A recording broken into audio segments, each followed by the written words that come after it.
Hello, welcome to Help You. Today I will present the topic, Theories of Socialization. These theories explain how individuals develop their personality and learn social behavior through interaction with society. At first we start with concept of socialization. Socialization is the process of learning, where includes social norms, values and behaviors. Socialization is a process where a child become a member of society, play important role in family, friends, school and others community.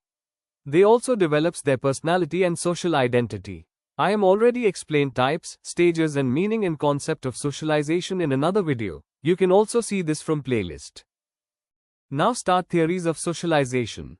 Different sociologists have explained socialization through different theories. We discuss here three major theories, namely Cooley's looking glass self theory, Mead's theory of self-development, and Freud's psychoanalytic theory. Now start one by one. Now start looking glass self theory. Charles Horton Cooley introduced the idea of the looking glass self. He is founder of looking glass self theory. According to him, individuals develop their self-concept by imagining how others perceive and judge them. Cooley argues that social interaction or communication plays an important role in the development of individuals' personality and his behavior pattern. During interaction with people, the child remains conscious of how others perceive his behavior towards them. On the basis of their judgment, the child develops a feeling about himself or herself. It may be a feeling of pride, if the behavior is appreciated, or of mortification, if the behavior is denounced by the people. Basic element of looking glass self theory.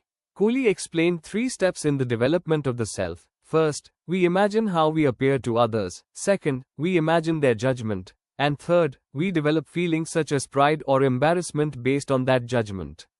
He also said that regular condemnation of child's behavior may develop an insipid and introvert personality, while continuous appreciation leads to the development of a confident and extrovert personality.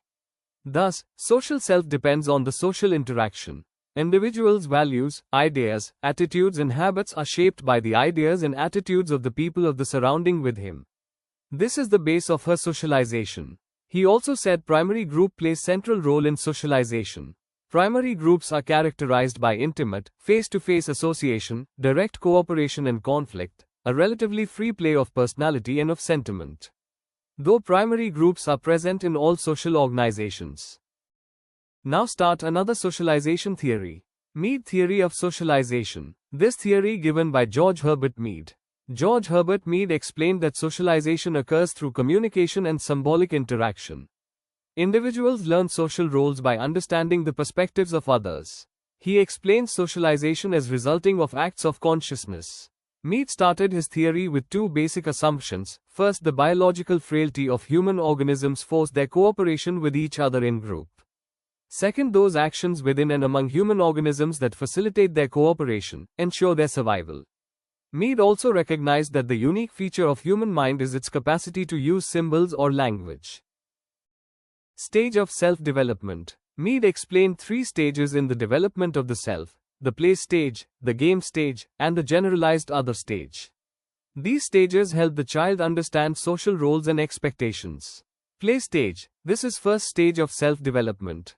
This stage child identifies with the role, particular others such as father, mother. Game stage. This stage child virtue of biological maturation and practice at role-taking, organism becomes capable of taking the role of several others. Process from play stage to game stage, a child convert I to me. Generalized other stage. This is final stage of socialization. In this stage child understanding social norms, value. She is responsible for others. Mead also explained the individual and society are inseparable.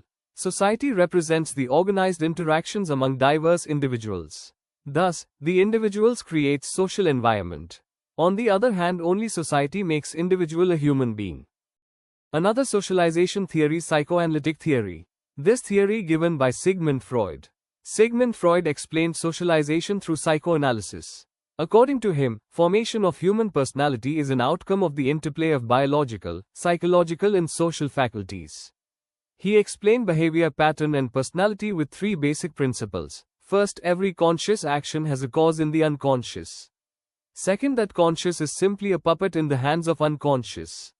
Third, that whatever one becomes as an adult was determined to be so in his early childhood. According to Freud's principles, a major part of human personality is formed in the childhood, and during rest of the life it is elaborated and sharpened. He also divided mind in three regions: consciousness, preconsciousness and unconsciousness. Conscious region. The conscious region of mind relates the individual with present events and activities in life. Preconscious region stores up memories, which easily enters consciousness.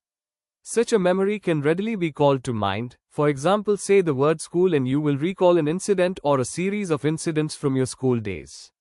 Unconscious region. The unconscious region is the storehouse of all the repressed desires and bitter experiences which are unacceptable to the conscious mind. Unconscious is the predominant content of the mind. The conscious is comparable to foam on the surface of the vast and deep sea of unconscious. It is much more powerful, ruthless, illogical and pleasure-seeking than the consciousness. Freud shifts his emphasis from the regions of mind to the structure and function of personality. Structure divide in three parts: id, ego and superego. Id is the source of mental and instinctive energy. It knows nothing about rules, regulations, values and moralities and never bothers about the objective reality in society. The main objective of id is to avoid pain and discharge tension. It must satisfy its needs. For example, image of food cannot satisfy hunger. Ego. We know that at the time birth a child is capable of only a few instinctive responses. With gradual physical and psychological development and due to some references from others, the child develops the sense of I, my, mine, and me. This is the beginning of the development of ego. It occupies a central place in the structure of the psyche and is seated in all the three regions of mind. The basic difference between id and ego is that id knows only subjective reality of the mind, whereas the ego differentiates objective reality. For example, concrete external reality from the subjective reality. Different between id and ego. Id desires to satisfy needs immediately, whereas ego restrains the satisfaction of needs unless appropriate object of satisfaction is available. The ego decides what is right and what is wrong, what is acceptable and what is not acceptable, or what is possible, what is not possible. Superego. The superego is the third and the last system of personality. It is described as the earliest moral code of the child, and in this sense it is the direct antithesis of id. Superego is also seated, like id, in the unconscious region of mind. It represents the values and norms of the society, which the child has internalized through the process of socialization. Its main function is to decide whether the chosen object of satisfaction of needs is right or wrong from the point of view of the moral principles of society.